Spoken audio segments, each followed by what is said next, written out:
तरी हा सगळा कारभार प्रशासकांच्या माध्यमातून स्वतः घटनाबाह्य मुख्यमंत्री जे नगरविकास खातं त्यांच्याकडे आहे ते चालवत असतात. त्यांची काही टोळी आहे, प्रत्येक काही गोष्ट ठरवून दिलेली आहे, पोर्टफोलिओ त्यांच्याच टोळीमध्ये वाटप केलेलं आहे की रस्त्याचे कॉन्ट्रॅक्ट कोणी बघायचे, इमारतींची कॉन्ट्रॅक्ट कोणी बघायचे, ह्या कॉन्ट्रॅक्टरना कोणी सांभाळायचं.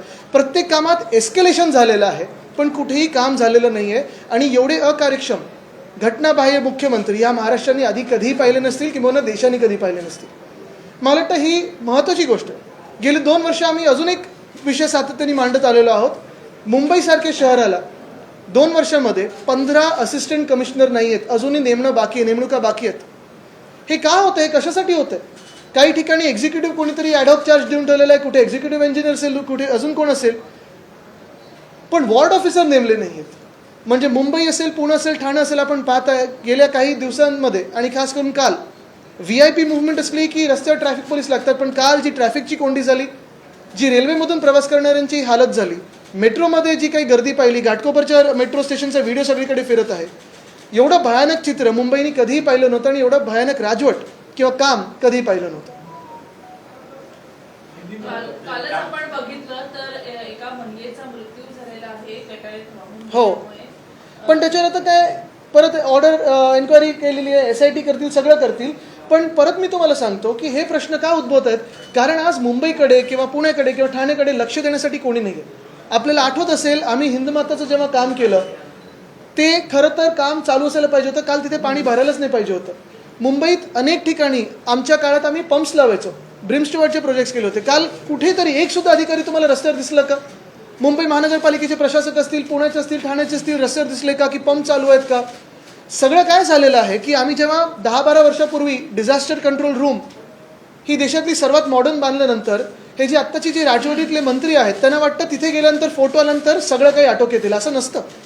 ते काय थिएटर नाही जाऊन पिक्चर बघण्यासाठी अरे वा इथे पाणी किती तुंबलंय, तिथे पाणी किती तुंबलंय.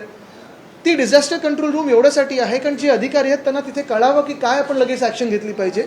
आणि काही लोक जे रस्त्यावर असायला पाहिजेत, ज्यांनी त्वरित आदेश दिले पाहिजेत, कामं केली पाहिजेत, ते कुठेही दिसले नाहीत. यामध्ये आपण दरवर्षी प्रामुख्याने पावसाळ्यामध्ये ठिकाणी जिथं सकल भागात पंप लावले जातात, पण ह्या वर्षी पंप लावले का? नाही, पंप लावले होते पण ते चालू नव्हते अशा प्रकारे. एक्झॅक्टली हीच माहिती आहे. अनेक पंप चालत नाही आहेत. मग पंपिंग स्टेशन हे वेळेवर चालू करायला लागतं, ते चालू झाले होते का? काल वेस्टर्न एक्सप्रेस हायवे कसा पाण्याने भरलं? म्हणजे एवढं लगेच पाण्याने कधीही भरलं नव्हतं. हायवे 2005च्या ढगफुटीत भरल्यानंतर काल भरला. जी घाटकोपरला आपण पाहतोय जी घटना घडली, जेवढे तिथे लोक होती त्या मेट्रो स्टेशनला असतील किंवा रेल्वे स्टेशनला असतील, तिथे पोलीस बंदोबस्त दिला होता का? जे आजूबाजूला गराडा घेऊन फिरतात, हे कॉन्वॉयमध्ये मोठे मोटर घेऊन फिरतात, तेच बंदोबस्तात काल लावले असते तर लोकांची ही गैरसोय झाली नसती. भांडूपमध्ये सुद्धा दरड कोसळलेली अशा घटना वारंवार घडतात. यंदा सुद्धा घडलेला संरक्षण भिंतीचा मुद्दा अजूनही. संरक्षण भिंत मला आठवतं, मी पालकमंत्री असताना आमच्या DPC मधून प्रत्येक मतदारसंघाला जी काही संरक्षण भिंत गरजेची होती तो फंड दिला होता. आमचं सरकार पडल्यानंतर हे सगळं काम ठप्प झालेलं. आणि एकंदर हेच सांगतोय मी की काल रेल्वे असेल, काल BMC असेल, काल MMRD असेल, काल SR असेल, ह्या सगळ्या ज्या संस्था आहेत ज्या मुंबई चालवतात आणि स्वतःला टाउन प्लॅनिंग अथॉरिटी म्हणून तर नेमून घेतलेलं आहे, त्या काल होत्या कुठे? स्वतः रेल मंत्र्यांनी तर महाराष्ट्राची राजकीय जबाबदारी भाजपची घेतलेली प्रभारी म्हणून अनेकदा महाराष्ट्रात असतात, पण काल जी रेल्वेची हालत पाहिली आपण ती शोभणारी नव्हती त्यांना.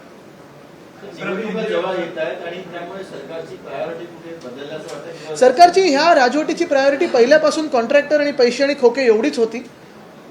आपल्याला आठवत असेल 2022 साली असेल किंवा मागच्या वर्षीचा मोर्चा देखील असेल, आम्ही महानगरपालिका काढलेला, तो ह्याच कारणासाठी काढला होता.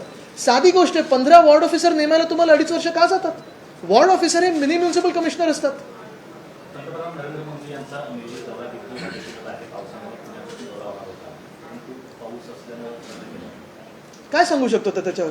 ते नियोजन जे आहे आपण पाहिलं असेल, पुण्याचं ठीक आहे, पंतप्रधान मोदींचा दौरा रद्द झाला, पण काल ज्यांच्या वेळा चुकल्या असतील, कोणी ॲम्ब्युलन्समध्ये असेल, कोणी डॉक्टरला भेटायला जात असेल, कोणी मित्रपरिवाराकडे जात असेल, जे 2-2, 3-3 तास स्थानिक पुणेकर तिथे नागरिक ट्रॅफिकमध्ये अडकले, त्याचं काय? खरं तर सावंतदा मोदी हे पुण्यात येणार होते मेट्रोच्या उद्घाटनासाठी, परंतु आता हा दौरा रखडला आहे. जसं ऑनलाईन अनेकदा ते उद्घाटन करतात, ते जर केलं असतं तर पुणेकरांना मेट्रोचा लवकर लाभ घेता आला असता का? नाही, भाजपाने वरती त्यांच्या हेडक्वार्टरमध्ये सांगावं की पुणे काही परदेशात नाही आहे तर येणं बंद होईल, आपल्याच देशात आहे. अमित शहा महाराष्ट्रात दौऱ्याला आहेत, 3 ठिकाणी त्यांनी नागपूर, नाशिक आणि